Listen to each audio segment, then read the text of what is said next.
Live at the Loft, by the way. We're back with Phil Wilson. I'm Terry Knight. Oh, I'm Kelly, by the way. Yeah, we all knew that. But So that would mean I'm Phil Wilson. Exactly. Yeah. So we're talking about the state of radio, and something is coming out, which I think is way long overdue, called the People Meter. And The PPM. the PPM. Portable People Meter. It's going to change the way ratings are done. So I want you to tell me you have such a great vantage point, Phil, of the industry right now, and you don't have to. I've got nothing to lose. Is that really what you're trying to say? You don't have anybody that you can really piss off because you're not working either. Phil, could you come into my office for a minute? Yeah. I get that from my wife, but that's about it. Which could be more terrifying. Could be, yeah.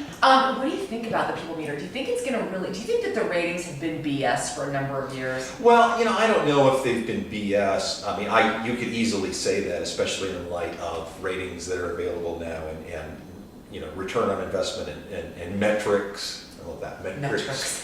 Have been developed for the online space because everything online is trackable. Yep. Everything. So if there's a click or a view or whatever, you can show exactly where it's happening, when it's happening, and that sort of thing. So it basically has shown the flaws of what radio ratings have always been. Radio ratings have always been flawed in the fact that they are based on recall. Those of you that haven't done ratings before, ratings are the Arbitron for radio is. And I think to some extent, a lot of Nielsen ratings are still done this way, unless there's a metered market. But basically, it's a diary. You get a diary you get paid $2 to carry a diary for a week and write down everything you listen to, when you listen to it, who you listen to.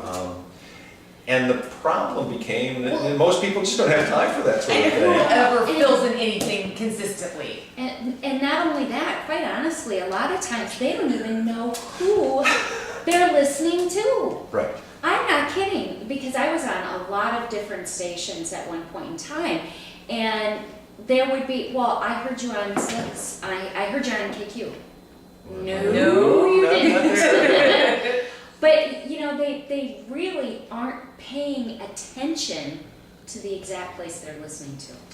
Well, I mean, that's always been the flaw, among other things with the methodology, is it's based on recall. And that most research into how the Arbitron diary worked found that most people sat down on the Saturday before they had to send the diary back and just filled out what they thought they remembered they listened to, which led to a lot of writing down a radio station's call letters or frequency and then putting a big line down the book and that sort of a thing. So it wasn't necessarily reflective of true listening. What the People Meter does is basically it's about the size of a beeper or a pager, what we used to have back in the olden days. But it's it's charged. It goes in a carrier overnight into a little charger overnight. It's charged up, and while it's charging up, it downloads its data to Arbitron. So you're supposed to get up in the morning, take it out of the charger, the minute you get up in the morning, and keep it with you. Put it on your belt, keep it with you, and it basically picks up encoded signals on all radio stations that you come in contact with. So if you're walking through a store, Right. that counts because you technically We're listening. Yeah. So, I mean, there are some that say it doesn't really necessarily measure listening, it measures hearing. But at the same time, it's an electronic, no human contact, raw data stream. So what they found with those markets that are using the People Meter, and some of the larger markets are using them already, is that the time spent listening, that time you spend with your radio station isn't, as long as it used to be. It's not like I spend 3 hours a day with it. It's just because you think that's what you're doing when you're listening, but you're not really. You're kind of coming and going. So that's being reflected in the People Meter now. I think it's a technology that's due. It's a technology that needs to develop. However, broadcasters in general have some issues with it because it doesn't reflect the time spent listening that they used to think it would. So it's showing. It's a painful thing, the truth can be a painful thing. So I don't think it means radio is any less effective. It's just probably a more accurate reflection of how people listen to the radio stations. You know what keeps coming to my mind is, do you think then that radio stations would start to pay malls to have their music ran through there? so that when people walked through, it would register. Because then they can take that to a client and say, well, see, look, they're looking, they're listening. You know, there have I been. just see that yeah, happening. there have been schemes talked about ever since the People Meter has been in development, and it's been quite a while. I remember some 5-6 years ago, we were talking about these ways that we could try to manipulate People Yeah. Meter and, you know, do deals with arenas, and, you know, so when Yeah. everybody that was at a football game was Right. recorded for that period of time, that happened to have a People Meter on, they would get all the credit. The problem becomes when you start working towards that is radio stations would make the mistake of catering to the People Meter rather than catering to their Exactly. audience.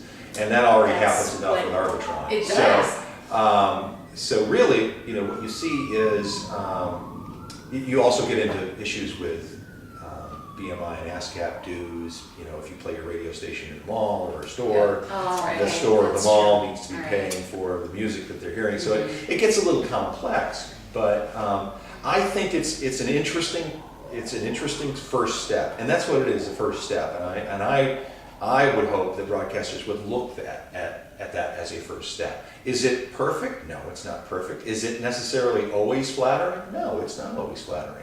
But what it has shown is people listen more often. They don't listen as long, but they listen more often.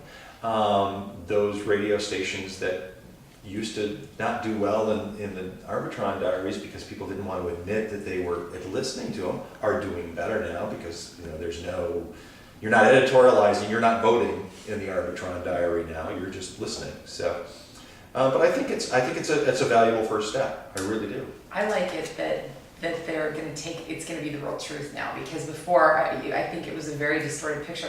But what I think is interesting about this is you've said everything online is trackable, Right. and now it will be trackable here. So I'm just wondering if you think this is going to influence the way the stations start programming their content. Do you think that they're going to give out more and better content, or smaller snippety content as a result of this new technology?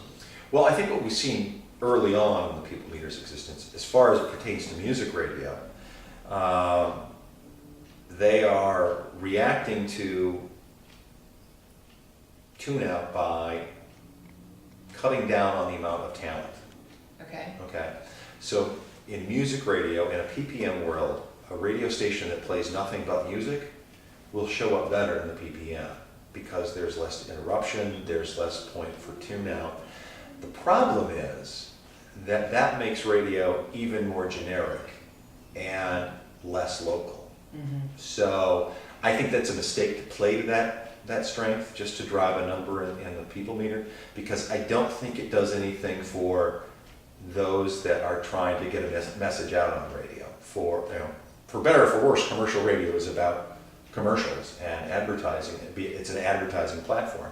And if you homogenize the radio station so much by just being wall-to-wall music, you're not creating a reason for people to tune in, to seek you out. You're not creating an appealing platform for an advertiser.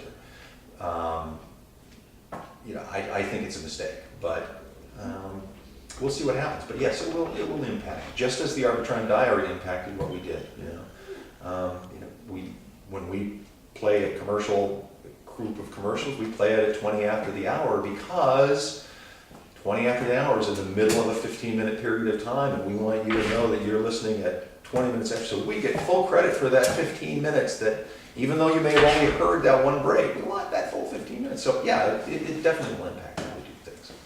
It's different. It's a lot different. And I love what you said about people not wanting to admit certain things that they were listening to. Sure. So people are going to be confessing to listening to sappy music sometimes. They're going to be confessing that, they're owning up to that kind of stuff. On the other side of that, though, radio stations that notoriously are hard to listen to, though people wanted to, I'm thinking specifically those very niche formats and things like public radio. Uh-huh. A lot of people like to say, I listen to a lot of public radio. Because it sounds so well, I listen to public radio. I'm very aware of what's happening on public radio. When in actuality, they're not. It's like, oh, sorry, you busted. You were listening to Bread. You weren't listening to the morning edition.